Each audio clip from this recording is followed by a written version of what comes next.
Assalamualaikum warahmatullahi wabarakatuh. Perkenalkan, nama saya Isra Septiani dengan NIM 211220009. Video pembelajaran ini saya buat untuk memenuhi tugas individu dari mata kuliah Kajian dan Pembelajaran Matematika Keislaman. Di video ini, saya akan menjelaskan bagaimana implementasi nilai-nilai keislaman ke dalam materi bangun ruang, di mana materi bangun ruang ini diajarkan di kelas 5 semester 2. Sebelum saya menjelaskan bagaimana implementasi nilai-nilai keislaman ke dalam materi bangun ruang ini, ada baiknya saya perkenalkan terlebih dahulu apa itu bangun ruang dan apa saja macam-macam dari bangun ruang. Bangun ruang merupakan suatu bangunan yang memiliki ruang bervolume yang dibatasi oleh beberapa sisi dan merupakan bangun 3 dimensi. Suatu bentuk dikatakan sebagai bangun ruang jika memenuhi kriteria berikut, yaitu memiliki tepi atau rusuk, memiliki sudut, memiliki volume, dan memiliki sisi permukaan.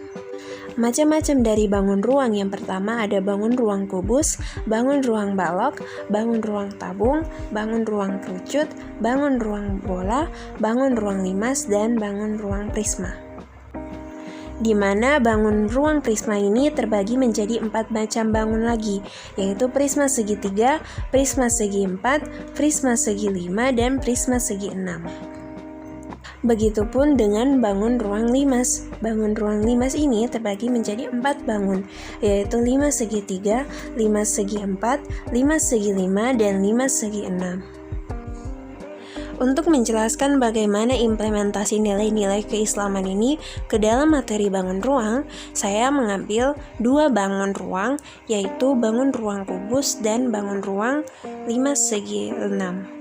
Nah, pertama-tama saya menjelaskan terlebih dahulu mulai dari bangun ruang kubus. Apa itu kubus? Kubus adalah bangun ruang 3 dimensi yang dibatasi oleh 6 bidang sisi yang kongruen berbentuk bujur sangkar. Sifat-sifat bangun ruang kubus yaitu memiliki 12 rusuk sama panjang, memiliki 6 sisi yang berbentuk persegi, memiliki 8 titik sudut, memiliki 12 diagonal sisi dan 4 diagonal ruang, dan memiliki 3 pasang bidang yang sama sejajar dan sebangun. Untuk rumus kubus itu ada dua rumus, yaitu rumus volume dan rumus luas permukaan, di mana rumus volume yaitu sisi kali sisi kali sisi atau sisi pangkat 3, dan luas permukaan yaitu 6 kali sisi atau 6 kali S pangkat 2. Nah, bagaimana implementasi bangun ruang kubus ini ke dalam nilai-nilai keislaman? Seperti yang teman-teman lihat di dalam video ini, ada 2 bangun, yaitu bangun kubus dan Ka'bah, di mana Ka'bah ini merupakan bangunan suci yang berada di tengah-tengah Masjidil Haram yang berada di kota Mekah, Saudi Arabia. Nah, bangunan Ka'bah ini merupakan salah satu contoh bangun ruang yang berbentuk kubus, di mana ini membuatnya mengarah ke arah timur, barat, selatan, dan juga utara. Nah, bentuk demikian melambangkan kehadiran Tuhan di mana-mana. Hal ini ditegaskan Allah Subhanahu wa taala dalam Al-Qur'an surah Al-Baqarah ayat 115, yaitu Bismillahirrahmanirrahim. Wallahil masyriqu wal maghrib fa aynama tuwallu fathamma wajhullah innallaha wasi'un alim, yang artinya, dan milik Allah timur dan barat, kemanapun kamu menghadap di sanalah wajah Allah, sungguh Allah maha luas dan maha mengetahui. Nah, berdasarkan ayat tadi dan sebab turunnya atau asbabun nuzulnya, dapat ditetapkan hukum sebagai berikut. Kiblat itu pada dasarnya ialah seluruh arah. Kemana saja hamba menghadapi pasti menemui wajah Allah.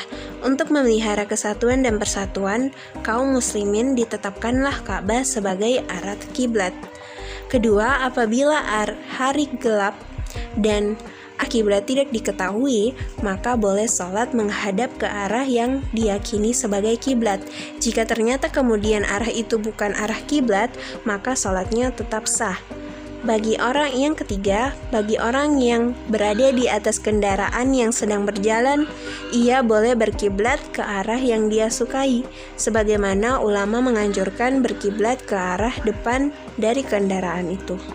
Nah, sampai di sini kita dapat ketahui bahwa Allah Subhanahu wa Ta'ala sangat memudahkan hambanya dalam hal beribadah, apalagi dalam keadaan yang sedang susah. Maka dari itu, kita sebagai hambanya tidak ada alasan untuk berhenti beribadah dan meminta pertolongan kepada Allah Subhanahu wa Ta'ala. Nah, bangun ruang selanjutnya yaitu limas segi 6. Di mana limas segi 6 adalah jenis limas yang memiliki alas berbentuk segi 6 dan memiliki sisi selimut yang berbentuk segitiga. Sifat-sifat limas segi 6 yang pertama adalah limas segi 6 mempunyai 7 buah sisi, yaitu sebuah sisi alas yang berbentuk segi 6 dan 6 buah sisi selimut yang berbentuk segitiga. Yang kedua, limas segi 6 mempunyai 12 buah rusuk, yaitu 6 buah rusuk alas dan 6 buah rusuk sisi selimut. Yang ketiga, limas segi 6 mempunyai 7 titik sudut. Adapun rumus dari limas segi 6 yaitu untuk rumus luas permukaannya yaitu luas alas ditambah jumlah luas sisi-sisi tegak. Untuk rumus volumenya yaitu 1/3 dikali luas alas kali tinggi. Nah, selanjutnya kita masuk ke nilai Islam dalam bangun ruang limas segi 6. Coba teman-teman perhatikan ke gambar limas segi 6, di mana limas segi 6 ini terdapat 7 titik, yaitu titik A, titik B, titik C, titik D, titik E, titik F, dan titik puncaknya yaitu titik T. Nah, titik-titik ini kita bisa misalkan sebagai rukun iman. Bagaimana? Nah, caranya titik T itu kita misalkan sebagai iman, dan titik A kita misalkan sebagai beriman kepada Allah Subhanahu wa Ta'ala, dan titik B kita misalkan sebagai beriman kepada para malaikat. Titik C kita misalkan sebagai beriman kepada kitab-kitab Allah Subhanahu wa Ta'ala. Titik D kita misalkan sebagai beriman kepada nabi dan rasul. Titik E kita misalkan sebagai beriman kepada hari akhir atau kiamat, dan titik F kita misalkan sebagai beriman kepada qada dan qadar. Nah, berbicara tentang iman, sebelum itu saya akan memperkenalkan apa itu iman. Kata iman berasal dari bahasa Arab yang artinya percaya.